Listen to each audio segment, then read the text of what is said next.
వేదాంతదేశిక యతీంద్ర కటాక్షలబ్ధత్రయ్యంతసారమణపద్యగుణం బుధాగ్ర్యం నారాయణాద్య యతిధుర్యకృపాభిషిక్తం శ్రీరంగనాథ యతిశేఖరం ఆశ్రయామః.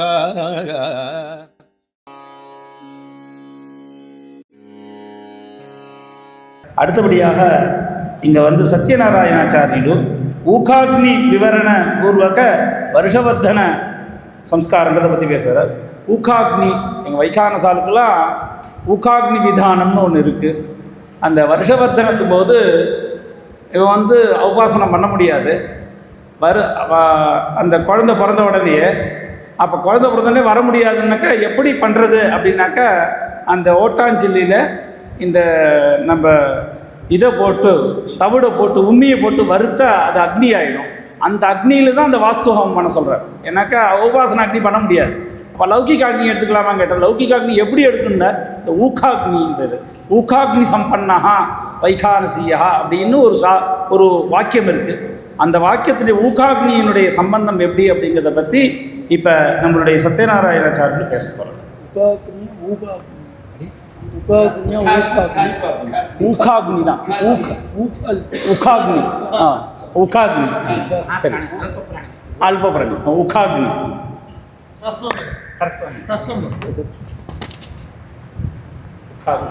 ஞானானந்தமயம் தேவம் நிர்மலஸ்படிகாகிருதிம் ஆதாரம் சர்வவித்யானாம் ஹயக்ரீவமுபாஸ்மஹே. నిరుపమగుణసింధుర్నిత్యలక్ష్మీ సమేతో నిఖిల నిగమవేద్యో నిస్తులో వెంకటేశః నిజ చరణ సమత్యాసక్త భక్తౌఘరక్షీ నివసతు హృదయే మే స్వాంఘ్రి భక్తిం వితన్వన్. సత్యజ్ఞానసుఖస్వరూపమూలం క్షీరాబ్ధి మధ్యే స్థితం యోగారూఢమది ప్రసన్నవదనం భూషా సహస్రోజ్వలం త్ర్యక్షం చక్రపినాకసాభయకరాం బిభ్రానమర్కచ్ఛవిం ఛత్రీభూతఫణీంద్రమిందుధవళం లక్ష్మీందుసింహం భజే. అస్మద్గురుభ్యో నమః. సభాయ నమః. సభలో ఆసీనులైనటువంటి శ్రీ అహోబిల స్వామివారి పాదారవిందములకు సహస్ర ప్రణామములు సమర్పిస్తూ శ్రీ వైఖానస సభలో రెండు మాటలు మాట్లాడటానికి, రెండవది ఈ యొక్క అగ్ని ఎలా ఉత్పన్నమవుతుంది అనే విషయాన్ని నా బుద్ధికి తోచినట్లుగా రెండు మాటల్లో వివరిస్తాను. అయితే శ్రీ విష్ణు భట్టాచార్య వారు మాట్లాడిన తర్వాత ఒక పిడుగులు వర్షం కురిసిన తర్వాత ఇక అట్లాంటి వారిని చివరిలో పెట్టాలి. ఇంకా ఎందుకంటే వారు చెప్పిన తర్వాత ఇంకెవరు మాట్లాడినా కానీ అది సాధ్యం కాదు, రుచించదు. పిడుగులు పడ్డట్టు టకటకటకటకటక అసలు మామూలు విషయం కాదు. అది వారి జన్మతః నేను సుమారుగా ఒక 16 సంవత్సరాల నుంచి చూస్తున్నాను. ఎప్పుడైనా కానీ అదే పరిస్థితి వారు. ఇక ప్రస్తుతం మనం ముఖాగ్ని అంటే ముఖాగ్ని ఏషాంతే వైఖానసః. వైఖానసః శబ్దోత్పత్తి ముఖాగ్ని ఏషాంతే వైఖానసః అంటే ఈ ముఖాగ్ని అంటే శిశువు జన్మించడంతో జన్మ కావడంతో వెంటనే ఈ ముఖాగ్ని అంటే చుల్యాం కపాలమారోప్య వృషభ సకృత్పిండై జాతకాగ్నిం సాధయేత్. ఈ జాతకాగ్నిని సాధించడానికి ఒక ముఖ అని చెప్పి ఒక పాత్రను ఏర్పాటు చేసుకోవాలని చెప్పారు. ఈ పాత్ర గురించి వైఖానస కల్పసూత్రం కంటే కూడా శ్రౌత సూత్రంలో మాత్రమే మనకి సాధ్యమవుతుంది. ఈ ముఖాగ్ని అనేది పాత్రను ఎలా తయారు చేసుకోవాలంటే సూర్యోదయం పడే సమయంలో పుట్టమట్టిని తీసుకొని, పుట్టమట్టి ఒకటి, అలానే మేక వెంట్రుకలు, ఊక, ఇసుక, గులకరాళ్ళు, అట్లానే ఎదురు బొగ్గులు, లేడి వెంట్రుకలు, కుండ పెంకులు, ఈ విధంగా 8 ద్రవ్యాలను సేకరించుకొని పాలాస కాషాయంతో నూరి అష్టాంగుళ ఆయామంగా ఉన్నతంగా 8 అంగుళాలు ఎత్తుకో 20 అంగుళం ఆయామంగా చతురస్రంగా 20 అంగుళాలు 4 చతురస్రంగా ఒక పాత్రను తయారు చేసి ఆ పాత్రలో ఒక అగ్ని పొయ్యి మీద అగ్ని ఉంచి ఆ పాత్ర పెట్టి వృషభ శత్రుత్పిండై ఎద్దు పేడను ముద్దులుగా పెట్టి పచ్చి పేడనే దాంట్లో పెట్టి అగ్నితో కనుక ప్రజ్వలింపజేసినట్లయితే తప్పకుండా ఒక 10 నిమిషాల్లోనే ఆ పచ్చి పేడ అగ్నిగా మారుతుంది. దాని నుంచి ఉత్తమనాగ్ని, సంతపనాగ్ని, కపాలాగ్ని అంటారు. అంటే అప్పుడు 3 గర్భకట్టలను తీసుకొని ఆ అగ్నిని ఆ వృషభ శత్రుత్పిండంగా అగ్నిగా మారిన అగ్నిని ఒక కట్టకు దర్భలతోటి అంటించుకొని ఆ తర్వాత 2వ కట్టని అంటించుకొని దాని ద్వారా 3వ కట్టను తీసుకొని దీన్ని జాతకాగ్నిగా అక్కడే జాతకాగ్ని శిశువు జన్మించిన సమయంలోనే వెంటనే ఈ జాతకాగ్నిని తత్త సమయాన్ని ఈ జాతక రీత్యా నవగ్రహాల దోషాలు ఏమైనా ఉన్నట్లయితే దాన్ని సరి చేసుకొని ఆ జాతకాగ్ని ప్రాయశ్చిత్తాగ్ని కూడా చేసుకొని ఆ అగ్నిని సంరక్షణ చేసుకుంటూ 11వ రోజున ఈ జాతక కర్మ ఆ అగ్నితోనే చేయాలి. ఈ జాతక కర్మ చేసిన అగ్ని ఇక ప్రతి మాసం కూడా అంటే 11 రోజులు అయిన తర్వాత 20 రోజుల్లోపే ఈ నక్షత్రం ఎప్పుడైతే జాతక నక్షత్రం రోజునే మళ్ళీ సంవత్సరాంతం వరకు కూడా ఆ అగ్నితోనే జన్మ నక్షత్రం ఆరభ్య మిగిలిన 26 నక్షత్రాలతోటి హోమాన్ని యద్దేవాది పుష్పాండ హోమాదులు చేసుకొని వైశ్వానర సూక్తంతో అగ్నిని ఉపస్థానం చెప్పుకొని ప్రతి మాసం కూడా ఈ యొక్క జాతకాగ్నితోనే చేయాలి. వర్షవర్ధనం సంవత్సరాంతం అయిన తర్వాత వర్షవర్ధనంగా ఈ అగ్నిని పుట్టిన నక్షత్రం రోజున జాతక ఇదే ప్రకారంగా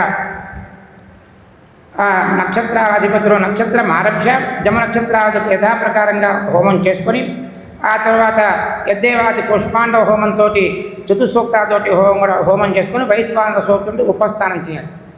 ఈ అగ్ని జాతకాగ్నిగా మారి ఆ జాతకాగ్ని ఇతని యొక్క ఉపనయనం అయ్యేంత వరకు జాతకర్మ ఉత్థాన నామకరణ అన్నప్రాసన ప్రవాసాగమన పిండవర్ధన చెవుల ఉపనయనాంతం వరకు కూడా తండ్రి ఈ అగ్నిని సమిధారోపణ కానీ లేదా అరణ్య ఆరోపణ చేస్తూ ఆ అగ్నితోనే ఆ శిశువుకు సంస్కార క్రియలన్నీ కూడా చేయాలి. ఎప్పుడైతే ఉపనయనం అవుతుందో అక్కడి నుంచి ఇది సమిధాగ్నిగా మారుతుంది. సమిధాగ్నిగా మారి అక్కడ వివాహ స్నాతక వ్రత క్రియాంతం వరకు కూడా దీన్ని సమిధాగ్నిగా ఉంటుంది. ఎప్పుడైతే ఇది వివాహాన్ని ముందు అదేంటి మనం చెప్తున్నాం సమావర్తనం దగ్గర నుంచి కూడా సమావర్తనం దగ్గర నుంచి వివాహం మధ్యలో ఏదైనా కాలం ఉన్నట్లయితే అక్కడ వ్యాహృతులతోటి హోమం చేయమంటారు.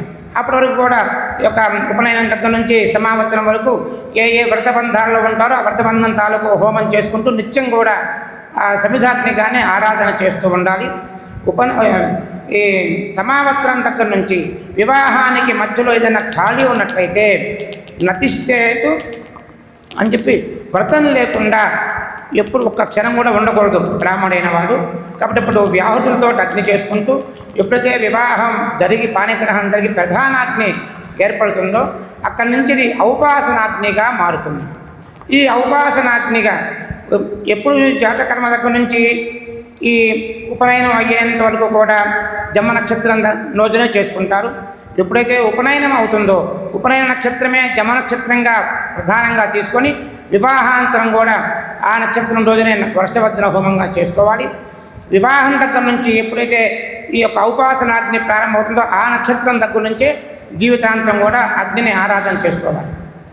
దీంతోపాటు ఎప్పుడైతే యజ్ఞాదులు ఆధానం చేస్తారో ఆ ఆధార నక్షత్రమే జమ నక్షత్రంగా ఏర్పడుతుంది. అక్కడి నుంచి ఎప్పుడైతే యజ్ఞం చేస్తారో ఆ యజ్ఞం చేసిన దగ్గర నుంచి పాక యజ్ఞాల దగ్గర నుంచి మిగిలిన యజ్ఞాలు మిగిలిన జీవితం పూర్తయ్యేంత వరకు కూడా ఈ యజ్ఞనే ఆరాధన చేసుకుంటూ మనిషి జన్మను సార్థకం చేసుకోవాలని చెబుతూ ఈ అగ్నితోనే చివరి అంత్యేష్టి కూడా ఈ అగ్ని జాతకాగ్నితోనే జాతకం ఎప్పుడైతే ఒకాగ్ని దగ్గర నుంచి ప్రారంభమవుతుందో జాతకర్మ అతని జీవితం మొత్తం కూడా ఇదే అగ్నితోటి జరుగుతూ చివరి అంత్యేష్టి కూడా ఈ అగ్నితోనే అతని యొక్క సంస్కారం పూర్తి కావాలి.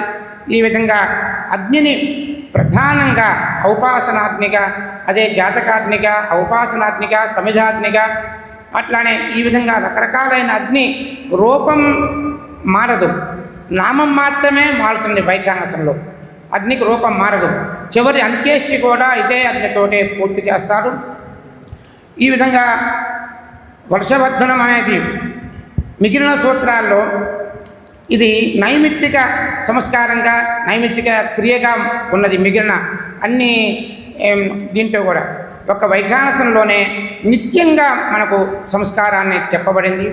ఈ విధంగా అగ్నిని ఆరాధన చేసుకుంటూ, అట్లానే అగ్ని ఆరాధన ప్రారంభం దగ్గర నుంచి చివరికి 8వ మాసంలో విష్ణుపడి సంస్కారంలో తప్పకుండా గర్భంలో ఉండగానే శిశువు ఆ విష్ణుమూర్తి యొక్క ప్రధానమైన విష్ణుపడి సంస్కారంతో వైష్ణవుడుగా మారుతూ అగ్నిర్వై దేవానామవమః విష్ణు పరమః తదంతరేణ సర్వ అన్యా దేవతాః అని చెప్పినట్లుగా అగ్ని ప్రారంభం దగ్గర నుంచి అతను జీవితం మొత్తం కూడా ఏ క్రియ అయినా సరే వైఖాసంలో విష్ణువే పరమ ప్రాప్తుడుగానే ప్రధానంగా ఏ సంస్కారమైనా సరే అదే సాగుతుంది. దీంతోనే నిత్యం గృహే దేవాతనేవా భక్త్యా భగవంతం నారాయణమచ్చేత్ తద్విష్ణో పరమం పదం గచ్చతీతి విజ్ఞాయతే. ఈ విధంగా అగ్ని దగ్గర ప్రారంభం చేసుకొని విష్ణువుతోటి ప్రథమ మూర్తిగా ఆరాధన చేసుకుంటూ, ఈ విధంగా అగ్ని రూపంలో ఉన్న భగవంతుని ఆరాధన చేసుకుంటూ యొక్క ప్రపత్తి మార్గంలో నారాయణ నమస్తేస్తు కరుణాత్మన్ దయానిధే పాకి మాం కృపయా దేవ భక్తం తే భక్తవత్సల మమ కర్మ వశాధ్యాతో నానాయోనిచుముటీ కర్మక్షయాదహం ప్రాప్త